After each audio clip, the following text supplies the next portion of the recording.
नमस्कार विद्यार्थी मित्रांनो, मी आज तुम्हाला गचक अंधारी या काल्पनिक विषयी आज तुम्हाला मी माहिती सांगणार आहे.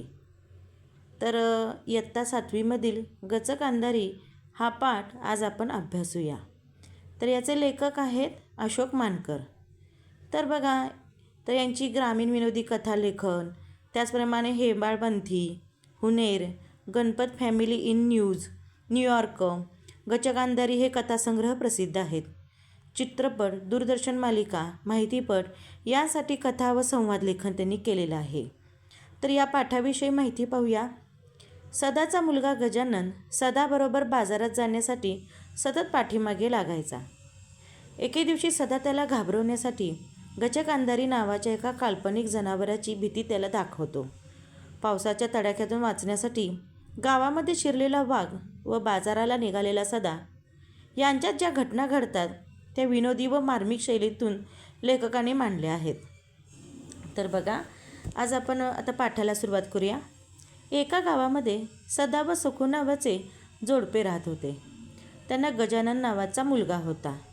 त्यांचा गाडगी मडकी करण्याचा धंदा होता. भाजलेली मडकी सदा पंचक्रोशीतल्या गावातल्या बाजारामध्ये विकायला नेई.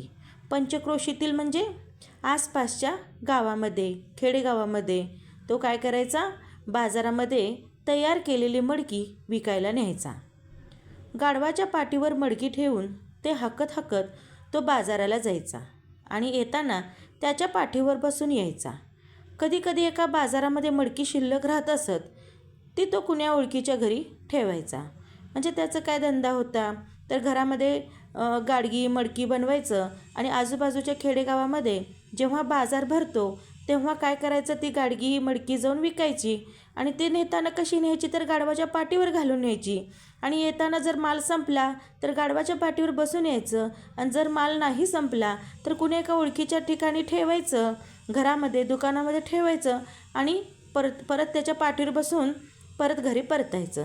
असं त्याचं सगळं सुरळीत चाललेलं होतं. पण सदाचे व्यवस्थित चालले होते. आठवड्यातून 2-3दा आपले वडील कुठेतरी बाजारात जातात हे लहानग्या गजाननला कळू लागले होते. वडिलांबरोबर बाजारात जाण्यासाठी आता तो सारखाच हट्ट करू लागला होता. आता बघा मुलांनो, आता हा गजानन आहे, हा त्यांचा छोटा मुलगा आहे आणि आता त्याला कळू लागलं होतं की आपले बाबा दररोज कुठंतरी बाहेर जात आहेत, म्हणून आपण पण त्यांच्या पाठीमागं लागावं. आता आपल्या घरामध्ये पण नाही का एखादी लहान मुलं वगैरे असेल तर ते काय करतात, बाबांच्या पाठीमागं लागतात की मी पण येणार गाडीवरून तुमच्यासोबत, मला पण यायचं आहे, मला पण हे घ्यायचं आहे. अशाच प्रकारे गजाननसुद्धा काय करू लागला, वडिलांच्या बरोबर येण्याचा हट्ट धरू लागला होता. दरवेळी त्याची समजूत घालता घालता सदा व सखू मेटाकुटीला येत असत. मेटाकुटीला येणे म्हणजे रडकुंडीला येणे, म्हणजे त्याला दरवेळेला समजूत घालता घालता अक्षरशः त्यांचा जीव रेडकुंडीला यायचा. तर आता बघा, एके दिवशी सदाला मडकी विकायला शेजारच्या गावात जायचे होते. भल्या पहाटे उठून सखूने भाकरी थापल्या, शिदोरी बांधून दिली. शिदोरी म्हणजे जेवणाचा डब्बा एका कापडामध्ये बांधून दिला होता, त्याला शिदोरी म्हटलं जातं. त्यावेळी गजा गाढ झोपला होता. सदाला ज्या बाजारात जायचे होते तिथे मागची मडकी शिल्लक होती. त्याने ती एका ओळखीच्या घरी ठेवली होती, त्यामुळे त्याला फक्त गाढवावर बसून जायचे होते. बघा, असाच एके दिवशी बाजाराचा दिवस आला आणि हा आपला जो सदा आहे तो बाजारला निघाला होता आणि सखूने त्याला बाजारात चाललेला आहे म्हणून आपल्या नवऱ्याला त्यानं शिदोरी बांधून दिली, जेवण बांधून दिलं होतं आणि रात्रभर गाढव कसं चरायला सोडलेलं होतं आणि त्याला फक्त आता काय करायचं होतं, गाढवाच्या पाठीवर बसायचं आणि मागच्या आठवड्यात जो तो माल ठेवलेला आहे तो माल घ्यायचा आणि तिथंच आपण विकायला बसायचं, असं त्याचं सर्व ठरलेलं होतं. त्याने गाढव रात्रीच गावात चरायला सोडले, ते शोधले आणि त्यावर बसले की परस्पर निघायचे या बेताने सदाने आवरले. अंगणातल्या चपल्या पायात सरकवल्या, तो बाहेर पडणार तोच गजाला नेमकी जाग आली. बघा, ऐन वेळेला बरोबर त्याला जाग आली. आता सगळं झालेलं आहे, आता फक्त काय करायचं, आपण आवरून जायचं एवढंच शिल्लक होतं. तेवढ्यात हा आपला गजा काय झालेला आहे, उठून बसलेला आहे. खाटेवरून धाडकन उडी घेऊन पळतच बापाजवळ येत त्याने गिल्ला केला, गिल्ला करणे, गोंधळ करणे. मी येतो, मी येतो. सदाने डोक्याला हातच लावला. अरे बापरे म्हणला, आता काय करायचं? या पोराला तर गप बसवून बसवून तर जीव अगदी रडकुंडीला येतो आणि बरोबर आता बाजारला जाण्याच्या टायमात हा बरोबर उठलेला आहे. म्हणून सदाने काय केलं, डोक्याला हात लावून बसला. हे काय आलं आणखीन एक संकटच म्हणून शिना.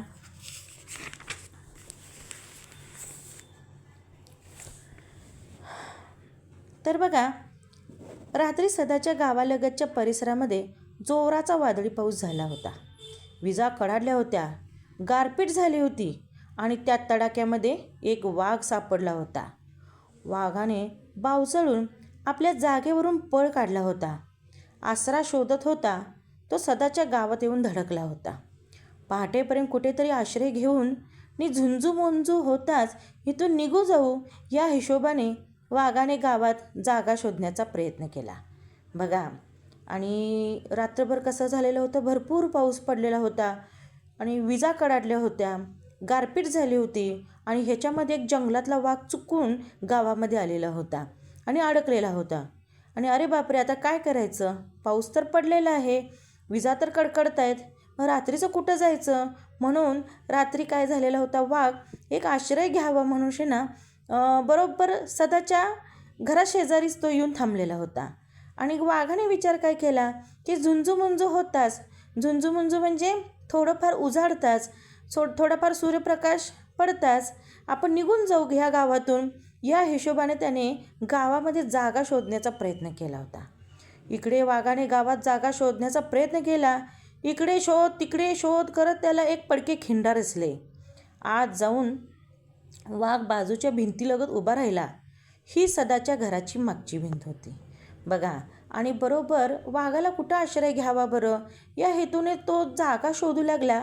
आणि त्याला बरोबर सदाच्या पाठीमागची जी मागची भिंत होती ती पडलेली होती, घराच्या मागची बाजू जी होती ती पडलेलं होतं थोडासा भाग, तर त्यामध्ये आपण बसूया आणि या गारपिटापासून संरक्षित होऊया या हिशोबाने तो काय केला, बरोबर सदाच्या घराच्या मागच्या भिंतीआड लपून बसला. साहजिकच खिंडारामध्ये भिंतीशी उभ्या असलेल्या वाघाला सदाच्या घरातले बोलणे स्पष्ट ऐकू येत होते. सदा विचार करत म्हणाला, बाबू तुले मी नेलं असतं, पण अंधार किती हाय, रातच आहे ना अजून. बघा इकडे काय झालेलं आहे, वाघ तर भिंतीकडेला ऐकायला लागलेलं आहे सर्व काही. आणि राजूचं गजाचं बोलणं आणि सदाचं बोलणं हे सर्व काही वाघ ऐकत आलेलं आहे, ऐकायला लागलेलं आहे. आणि त्या दोघांच्यात काय बोलणं चाललं आहे बघा, की त्याचे वडील गजाला काय म्हणतायत की अरे बाळा, अरे बाबू तुला मी नेलं असतं, म्हणजे तुला मी नेलं असतं, पण अंधार किती आहे, रातच आहे ना अजून. गजा उसळला, असू द्या, मी येतो. लेका रस्त्यावर या वक्ती कोल्हा असते बरं, म्हणजे ह्या वेळेला रस्त्यावर कोल्हा असतो. असू द्या, लहान लेकराले उचलून नेतं म्हणतात, तो नेऊ द्या, काही नाही, मी येतो. तिकडे लांडगा येते, मग येऊ द्या, मी येतो म्हणजे येतो. पुढे जंगल लागते, जंगलात वाघ असते या टायमाले. हो असू द्या, काही भेव नका दाखव मले वाघा फागाचं. ते ऐकून वाघ मनाशी म्हणाला, लईच अट्टेल बोट्ट दिसून राहिलं, आणि वाघानं खाल्लं तर तुले. सदानं म्हटलं. तसा गजा तोंड वेडावत म्हणाला, मला खाल्ले तर तो काय तुम्हाला सोडणार आहे काय? काही नाही, मला माहीत आहे, मी येऊ नये म्हणून तुम्ही मला भेव दाखवू राहिले. बघा किती गजा इतकी आगाऊ मुलगा आहे, तो ऐकायलाच तयार नाही. सदा कशाची तर भीती घालू लागलाय, पण गजाला त्याचं काही नाही. काही पण येऊ दे, वाघ येऊ दे, सिंह येऊ दे, कोल्हा येऊ दे, मला काही फरक पडत नाही, अशा हिशोबानंच तो हट्टच धरून राहिलेला आहे. सदाने विचार केला, डोळे मोठे करून म्हणाला, या वक्ती जंगलामध्ये कधी ना ते गचक अंधारी भेटली तर म्हणू नको मले. गजा गडबडला, गचक अंधारी, कारण गचक अंधारी हे नाव त्यानं कधीच ऐकलेलं नसतं. आणि सदानं काय केलेलं असते, आयडिया काढलेली असते की आपण ह्याला काय करूया, काल्पनिक भूताची किंवा काल्पनिक असं जो प्राणी आहे त्याची भीती दाखवूया. गचक अंधारी म्हणजे तर तो घाबरेल, म्हणून त्यानं गचक अंधारीचं नाव घेतलं. हो, गचक अंधारी. काय होय हे गचक अंधारी? तो विचारतोय. हे गचक अंधारी म्हणजे तरी काय आहे हो? गचक अंधारी माहीत नाही तुले? लेका, गचक अंधारी वाघ सिंहाला एका घासात खाते म्हणतात. आपल्याला भेटली तर काही नाही भाऊ, एवढं खतरनाक जनावर तरी हाय काय कोणतं? खतरनाक? आता गजा हादरला. शहारून आईजवळ पळाला आणि म्हणाला, मी नाही येत, मग जा तुम्हीच. नको बाबा, हे गचक अंधारी काहीतरी वेगळंच आहे बाबा, खतरनाक जनावर. मी तर काही येत नाही, आता तुम्हीच जावा. सदाची युक्ती फळायला आली. सदाची बरोबर टाळी वाजली, म्हणजे सदाच्या मनासारखं झालं. सदाला जे हवं होतं तेच त्याला फायद्याचं ठरलं. इकडे मात्र वाघ हे सगळं बोलणं ऐकायला लागलेलं आहे आणि वाघ मनातून भ्यायला. कोणती गचक अंधारी होय बाबा? आपल्याला भेटली तर काही नाही भो, थोडंसं दिसायला लागल्यावर चालले जाऊ ओतून. तो म्हणतो, काही नाही बाबा, थोडंफार दिसू लागलं की पटकन इथनं हल्लेलं बरं, कारण हे आपल्याला पण खाताय म्हणल्यावर अवघडच झालं की. म्हणून इकडं वाघ पण घाबरला. सदा लगबगीने घराबाहेर पडला. रात्री चरायला सोडलेले गाढव शोधू लागला. अद्याप गुडूप अंधार होता. ही गल्ली बघ, हा उकिरडा बघ, तो बघ, असे सगळीकडे फिरत अखेरीस त्याच्या घरामागच्या खिंडाराजवळ आला. भिंतीशी वाघ उभा होता. दुरून त्याची अस्पष्ट अशी आकृती दिसताच सदा स्वतःशीच उद्गारला, हाय सायचं, मी साऱ्या गावात पाहून राहिलो आणि हे गदळं पाहिलं तर अति उभं. इथे सदा काय करतोय? त्याला वाटतं की हे आपलं गाढवच आहे. सकाळ सकाळचा अंधुक प्रकाश होता, अजून स्पष्ट असं काही दिसतसुद्धा नव्हतं आणि त्याला वाटलं हे आपलं गाढव आहे. म्हणून तो काय करतो? वाघाला गाढव समजून बसतो. सदा तरा चालत आला. गचकन वाघाचा कान पकडला आणि टांग फेकून टपकन त्याच्या पाठीवर बसला. इकडे वाघ प्रचंड हादरला. बाप रे, हे गचक अंधारी आहे असं स्वतःशी म्हणताना त्याला हिव भरलं. त्याला थंडतापच आली, त्याला भीतीच भरली. अरे बापरे, हे गचक अंधारीच माझ्या पाटकुळीवर बसली की काय? मगाशी आपण ऐकलं ते नक्कीच खरं आहे. सदानं रप्प दिशी पायांच्या टाचा त्याच्या पोटावर हाणल्या. घाबरलेला वाघ आपल्या पाठीवरचा स्वार घेऊन निमूट चालता झाला. इकडे वाघाला वाटलं आपल्या पाटकुळीवर कोण बसले? गचक अंधारी बसल्या. आणि इकडं सदाला काय वाटलं? हे आपलं गाढवच आहे, म्हणून तो त्याच्यावर बसला. वाघाची चालण्याची गती पाहून सदाने विचार केला, लय जोऱ्यानं चालून राहिलं गदळं. बरोबर आहे, राती सट्ट खाल्ले वाटते यानं. चाल म्हणाले का, मले बरंच आहे. तिकडे गजा भेला, आता अटालाच नाही राहिला.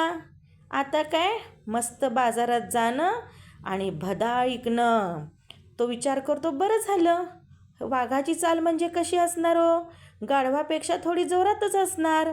आणि त्याला काय वाटू लागतं, अरे बापरे, कधी नाही ते गाढव बरं जोरात चालू लागले. बहुतेक रात्रभर चांगलं जेवलेलं दिसते, म्हणून त्याला एवढी आता काय झाली आहे, ताकद आली आहे. इकडे बघा, स्वारीने गाव ओलांडले. जंगलचा रस्ता धरला. अजून किट्ट काळोखच होता, पण आकाशामध्ये चांगल्या लुकलुकत होत्या. पहाटेची थंडगार हवा सुटली होती. हवेच्या झुळका सदाला मोर पिसाच्या स्पर्शासारख्या वाटत होत्या. आणि इकडे वाघाचा धावा सुरू होता. हे देवा, दया कर, मले वाचो, माल्या पाठीवरची ही बला जाऊ दे. पूर्वेला प्रभा फाकण्याच्या बेतात आली. प्रभा फाकणे, सूर्यप्रकाश पडणे किंवा सूर्य उगवणे. मान डोलावत इकडे तिकडे पाहताना सदाचे लक्ष वाघाच्या पाठीवर गेले. गाढवाचा राखाडी सोडून पिवळा रंग आणि त्यावर हे काळे पट्टे दिसताच त्याच्या मनामध्ये शंकेची पाल चुकचुकली.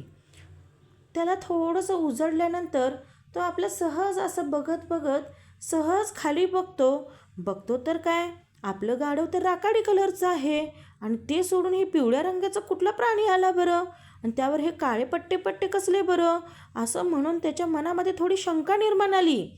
आणि हे कसं काय असे म्हणत सदाने मान थोडीशी कलती केली. हळूच त्यानं त्याच्या तोंडाकडे बघून वाकून बघितलं आणि पाहतो तर काय, साक्षात वाघ. त्याला कापरे भरले. तो थाड थाड उडू लागला. या छेडछाडीने वाघ सदाच्या दुप्पट हलू लागला. मनाशी म्हणू लागला, गचक अंधारी झटके देऊन राहिली, म्हणजे आपल्याला खायची तयारी करून राहिली. हे बघा किती मज्जा.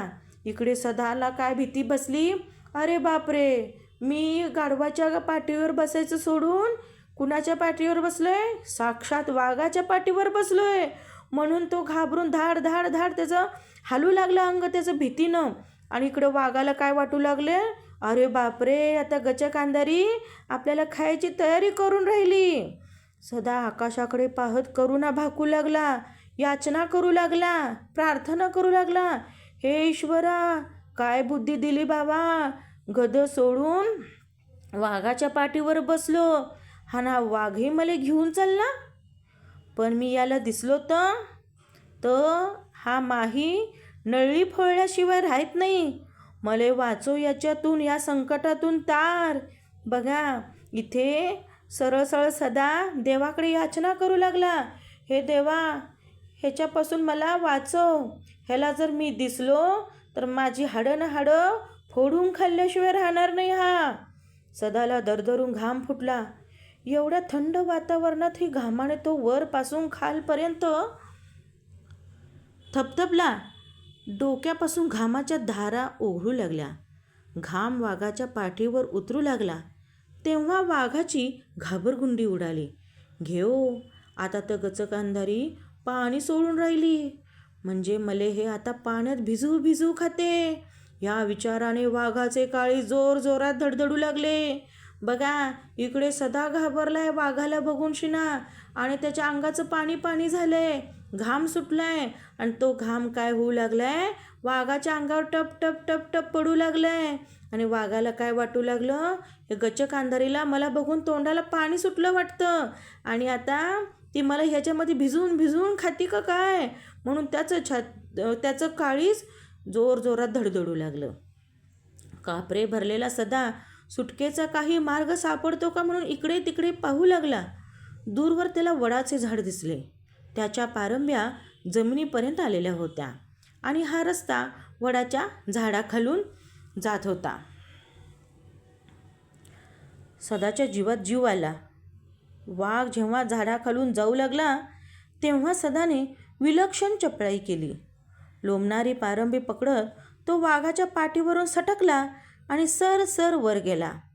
सदा असा अलगद वेगळा होताच. जमलं बाबा, सुटलो, नाहीतर गचक अंधारी आज आपल्याला खाल्ल्या बिगर राहत नव्हती. धन्य रे बाबा तूही, असे म्हणत वाघसुद्धा सुसाट पळत सुटला. म्हणजे बघा दोन्हीही जीव एकमेकांना घाबरलेले होते आणि दोघांचीही सुटका झाली आणि दोघेही देवाचे धन्यवाद मानतात आणि दोघंही निवांत खुशालीने निघून जातात. अशा प्रकारे ही आज आपण काल्पनिक अशी गचक अंधारी पाठ आपण पाहिला आणि आज इथेच हा पाठ आपण संपन्न करते. अशाच काही व्हिडिओसाठी आपण पाहत राहा. इथून आपण पाहत राहा. धन्यवाद.